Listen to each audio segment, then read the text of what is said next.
अगर आप बिस्किट खाने के शौकीन हैं और मार्केट के बिस्किट खाना आपको पसंद नहीं है और आपके बच्चे भी मार्केट के बिस्किट खाना नहीं चाहते हैं और इस तरीके से अगर आप उन्हें बिस्किट बनाकर देते हैं तो यकीन मानिए ये जो बिस्किट हैं वो बहुत ही टेस्टी होने वाले हैं, क्योंकि आज हमने इन्हें बना करके रेडी किया है गेहूं के आटे से।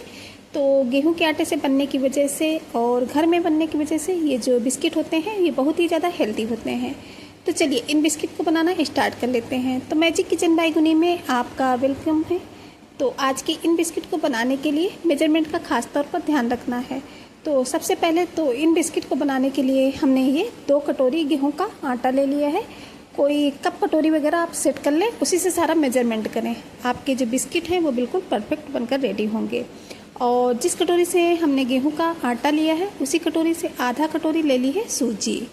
इसके बाद में जिस कटोरी से हमने सूजी आधा कप ली है उसी का आधा हमें ले लेना है बेसन, मतलब कि 2 से 3 चम्मच ही बेसन लेना है। और इसके बाद में 1 कटोरी चीनी ले लेंगे।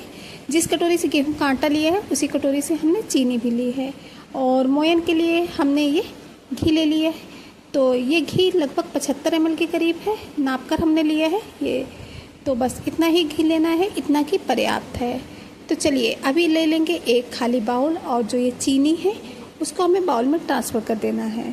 चीनी को बाउल में डालने के बाद में अब हम जिस कटोरी से गेहूं का आटा लिए हैं उसी कटोरी से 1 कटोरी पानी लेंगे और इसमें डाल देंगे। और हमें चीनी को ज़्यादा अच्छे से मेल्ट नहीं करना है, बस थोड़ा सा इस तरीके से पानी में डाल करके इसे थोड़ा सा मिक्स करके रख देंगे। तो जो चीनी होगी वो हल्की हल्की सी मेल्ट होगी। तो चलिए अभी इस चीनी को ढककर छोड़ देते हैं और आगे का प्रोसेस करते हैं। तो अभी हमने एक पैन को गैस में चढ़ा दिया है और इसमें डालेंगे सिर्फ 1 चम्मच के करीब देसी घी। और इसके बाद में जब हमारा घी हल्का हल्का सा मेल्ट होने लगेगा तो जो हमने बेसन लिया था उस बेसन को हमें इसमें डाल देना है। और हाँ, गैस की फ्लेम को बिल्कुल लो रखना है और बस इस तरीके से लगातार चलाते हुए 2 मिनट के करीब हमें बेसन को रोस्ट कर लेना है, जिससे कि जो बेसन का कच्चापन होता है वो दूर हो जाता है। इस तरीके से जब हम रोस्ट करके बिस्किट बनाते हैं तो यकीन मानिए बिस्किट में जो सोंधापन आता है वो बहुत ही लाजवाब होता है। इस वजह से एक बार इस तरीके से बिस्किट बनाकर आप ज़रूर से ट्राई कीजिएगा।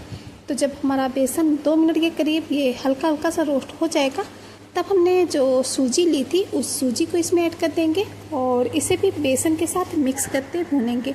और हाँ, बस इतना याद रखना है कि हमें इन सब चीज़ों को ज़्यादा नहीं भूनना है, बस 1 से 2 मिनट तक ही इन्हें भूनना है, जिससे कि इन दोनों चीज़ों का हल्का सा कच्चापन दूर हो जाए और सौंधी सौंधी सी खुशबू आ जाए।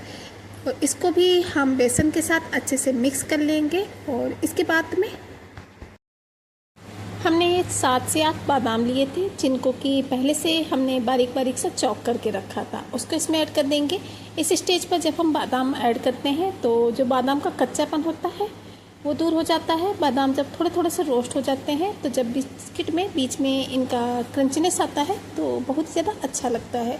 बादाम की जगह आप इसमें चाहें तो काजू भी ऐड कर सकते हैं या फिर दोनों चीज़ें थोड़ी थोड़ी सी डाल सकते हैं, जैसे भी चाहें वैसे आप इन दोनों चीज़ों का यूज कर सकते हैं। बहुत ज़्यादा टेस्टी लगते हैं, बिल्कुल मार्केट के बिस्किट जैसे लगते हैं। इस तरीके से जब हम बादाम काजू वगैरह डाल करके बिस्किट बनाते हैं तब तो इसे हमने अच्छे से मिक्स करते हुए रोस्ट कर लिया है 2 मिनट के करीब। चलिए गैस की फ्लेम को ऑफ कर देते हैं और इसी तरीके से हमें इसे पैन पे ही छोड़ देना है, क्योंकि पैन अभी हमारा गर्म है। और चलेंगे आगे के प्रोसेस में। तो अभी हमने जो चीनी को मेल्ट करके रखा था पानी के साथ में, तो जो चीनी है वो हमारी थोड़ी थोड़ी सी मेल्ट हुई है। इस तरीके से आप देख सकते हैं अभी हमारी काफ़ी सारी चीनी खड़ी खड़ी है, तो बस ऐसे ही रखना है। इसके बाद में हम इसमें 2 पिंच के करीब नमक ऐड कर देंगे। बिस्किट में अगर हम 2 पिंच के करीब नमक डाल देते हैं तो जो बिस्किट का टेस्ट होता है वो बहुत ज़्यादा इन्हेंस हो जाता है, तो ज़रूर से डालें थोड़ा सा नमक।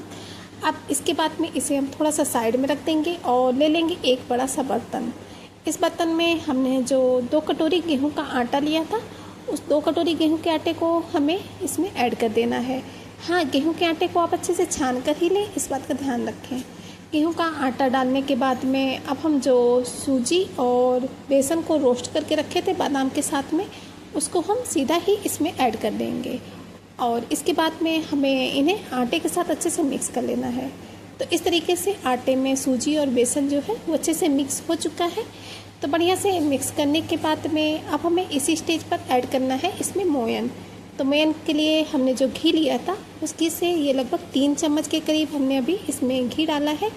घी आप ख़ास तौर पर ध्यान से ही डालें, क्योंकि अगर आप ज़्यादा घी डाल देंगे तो जब आप बिस्किट को फ्राई करेंगे तो फ्राई करते वक्त आपके जो बिस्किट होते हैं वो फैलने लगते हैं। इस वजह से ज़्यादा मोयन का यूज नहीं करना है, बस 3 से 4 चम्मच मोयन का ही यूज करना है। तो 3 चम्मच मोयन अभी हमने इसमें ऐड किया है और इस तरीके से अच्छे से हम मोयन को मिक्स करेंगे। और हाँ, बिस्किट बनाते वक्त आप इसमें घी का ही इस्तेमाल करें मोयन के लिए। घी का इस्तेमाल करने से जो बिस्किट होते हैं उनका जो स्वाद होता है वो बहुत ज़्यादा अच्छा आता है। हाँ, इन्हें फ्राई करने के लिए आप ऑयल का यूज कर सकते हैं, लेकिन मोयन आप घी का ही लगाएं।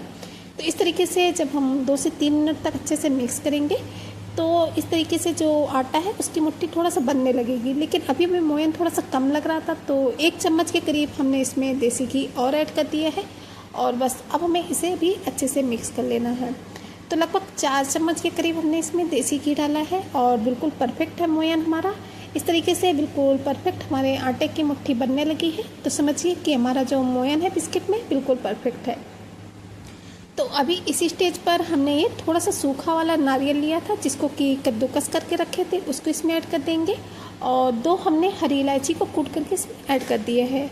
आपके पास अगर इलायची पाउडर है तो वो आप इसमें डाल सकते हैं, या फिर आपके पास डेसिकेटेड कोकोनट पाउडर है तो आप उसका भी इसमें यूज कर सकते हैं। बहुत ही अच्छा सा टेस्ट आता है जब हम नारियल का पाउडर और या ये जो हरी इलायची होती है इन सभी चीज़ों को ऐड करते हैं तो बिस्किट मार्केट के बिस्किट से भी ज़्यादा कहीं टेस्टी बनते हैं। तो इन्हें भी अच्छे से हमें आटे और सूजी बेसन के साथ मिक्स कर लेना है।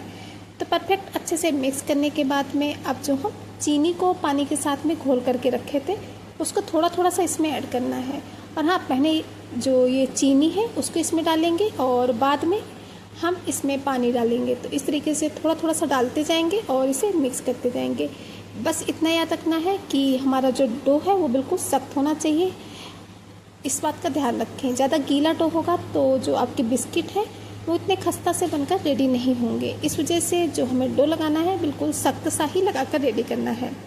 तो इसे हम डालते जाएंगे और मिक्स करते जाएंगे। तो बिल्कुल परफेक्ट सा इसे हमें बनाकर रेडी करना है। और हाँ, इसे हमें गूंथना नहीं है, बस इस तरीके से इकट्ठा करते जाना है। इकट्ठा करते हुए हमें इसे रखना है। अगर गूंथेंगे हम इसे तो ये जो हमारा डो है वो चिकना हो जाएगा, तो हमारे बिस्किट जो है उनमें जो क्रैक्स आते हैं वो नहीं आएंगे, तो इतने अच्छे आपके बिस्किट नहीं लगेंगे। तो इस तरीके से बिल्कुल मार्केट जैसे अगर आपको बिस्किट चाहिए तो बस आपको इसे इकट्ठा ही करना है, इसको चिकना सा डो लगा करके रेडी नहीं करना है। और हाँ फ्रेंड्स, पूरा सा जो ये चीनी है उसको डालने के बाद में ये 2 से 3 चम्मच के करीब पानी बच गया है, इसको हम नहीं डालेंगे क्योंकि अगर हम पूरा पानी इसमें ऐड कर देंगे तो ये जो हमारा डो है वो थोड़ा सा गीला हो सकता है, तो जो बिस्किट है वो उतने ज़्यादा टेस्टी नहीं बनेंगे। तो इसे हम रख देंगे साइड में और इसे अच्छे से मिक्स कर लेंगे। तो परफेक्ट इसको हमने अच्छे से इकट्ठा कर लिया है एक जगह पे। तो अभी हमें इसे थोड़ी देर के लिए ढक कर छोड़ देना है, 5 से 6 मिनट के लिए, ताकि ये थोड़ा सा सेट हो जाए। 5 से 6 मिनट के बाद में हम इसके बिस्किट बना करके रेडी करेंगे। तो लगभग 6 मिनट के करीब हो चुके हैं डो को रेस्ट करते हुए। तो इस डो को हमने रख लिया है एक चकले में और इसके बाद में अब हमें इसे सेक देना है। तो पहले तो इस तरीके से हमें इसे चकले में रखना है और थोड़ा सा चिकना करेंगे क्योंकि ये थोड़ा सा हार्ड है, इस वजह से।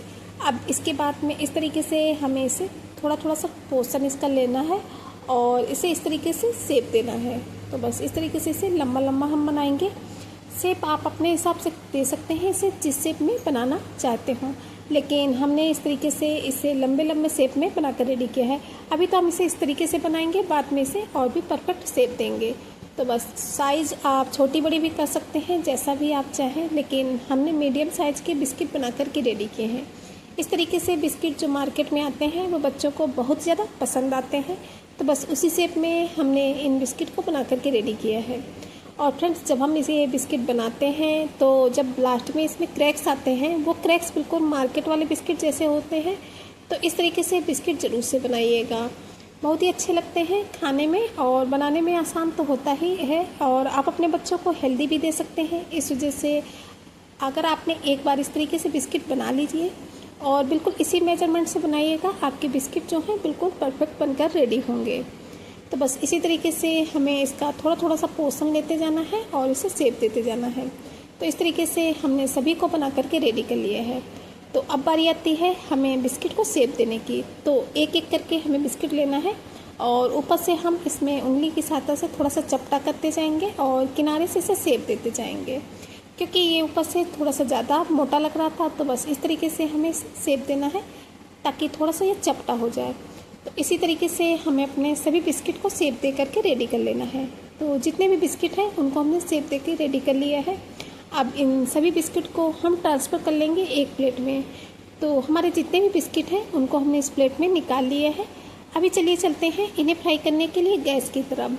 तो इन्हें फ्राई करने के लिए हमने एक पैन में पहले से ही ऑयल को गर्म होने के लिए रख दिया था। इन बिस्किट को आप चाहें तो देसी घी में फ्राई करें या फिर ऑयल में, दोनों में ही बहुत ही ज़्यादा टेस्टी बनते हैं। लेकिन अगर देसी घी में फ्राई करेंगे तो बिस्किट का जो टेस्ट होगा वो और भी ज़्यादा इन्हेंस हो जाता है। तो इस वजह से हमने इन्हें फ्राई किया है देसी घी में। तो घी हमारा जब थोड़ा सा गर्म होगा तभी हमें बिस्किट को इसमें डालना है। बिल्कुल जब आपका ये जो ऑयल या फिर घी जो भी आप ले रहे हैं ये लो नहीं होना चाहिए। एक ये भी कारण होता है आपके बिस्किट को फैलने का या फिर टूटने का। इस वजह से आपका जो ऑयल या फिर घी का टेम्परेचर है ये थोड़ा सा ठीक होना चाहिए।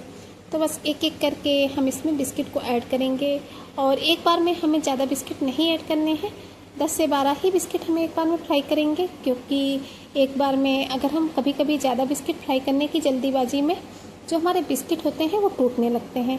कई रीज़न होते हैं जिससे कि जो हमारे बिस्किट हैं बिल्कुल परफेक्ट बन करके रेडी होते हैं। इसलिए जब कभी भी आप बिस्किट को फ्राई करें तो एक साथ ज़्यादा बिस्किट बिल्कुल भी फ्राई ना करें। तो बस इस तरीके से हमने अपने सभी बिस्किट को इसमें डाल दिया है। अब हमें गैस की फ्लेम को लो रखना है और लो फ्लेम पे ही अपने बिस्किट को हम फ्राई करके रेडी करेंगे। और इन बिस्किट को हमें एक दूसरे के साथ टच बिल्कुल भी नहीं होने देना है। चम्मच से थोड़ा थोड़ा सा दूरी में रखेंगे तो एक भी आपके बिस्किट जो हैं वो नहीं फैलेंगे। बिल्कुल परफेक्ट खस्ता से बिल्कुल मार्केट जैसे आपके बिस्किट जो हैं वो बन करके रेडी होंगे। और हाँ फ्रेंड्स, आप हमारी ये जो बिस्किट की वीडियो है वो कहाँ से देख रहे हैं कमेंट बॉक्स में जगह का नाम बताना बिल्कुल भी नहीं भूलिएगा। और ये भी बताइएगा कि आपको हमारी ये रेसिपी कैसी लगती है। आप लोगों के एक कमेंट से बहुत ज़्यादा मोटिवेशन मिलता है और हमें भी पता चलता है कि हमारी जो रेसिपी है वो कहाँ कहाँ से देखी जाती है, आप लोग हमें कहाँ कहाँ से सपोर्ट करते हैं। तो प्लीज़ कमेंट बॉक्स में एक कमेंट करना बिल्कुल भी नहीं भूलिएगा। तो बस इसी तरीके से उलट पुलट करते हुए अच्छे से चारों तरफ से बिल्कुल लो फ्लेम पे खस्ता होने तक, अच्छा सा गोल्डन ब्राउन कलर आने तक हमें अपने बिस्किट को फ्राई कर लेना है। तो हमारे जो एक बैच के बिस्किट हैं वो अच्छे से फ्राई हो चुके हैं। देख सकते हैं कितना प्यारा सा कलर आया है और बहुत ही अच्छे से क्रैक्स भी आए हैं हमारे बिस्किट में।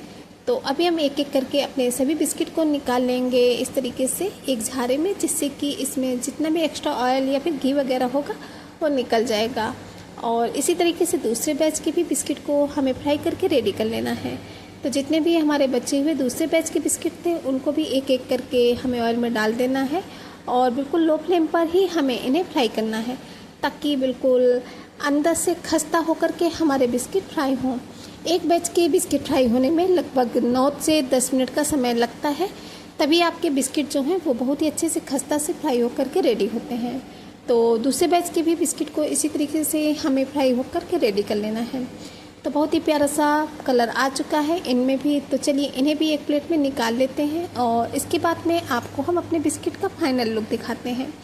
तो लीजिए फ्रेंड्स, रेडी हो चुके हैं मार्केट के बिस्किट से भी कहीं ज़्यादा टेस्टी बनने वाले घर में बिस्किट, जो कि आप ज़रूर से बनाइएगा। अपने फैमिली फ्रेंड्स को शेयर भी कीजिएगा ताकि वो भी इन्हें अपने घर में बना सके और इन्हें एंजॉय कर सके।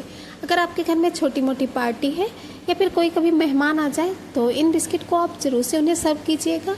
यकीन मानिए उन्हें बिल्कुल भी पता नहीं चलेगा कि आपने इन्हें घर पे बना कर के रेडी किया है।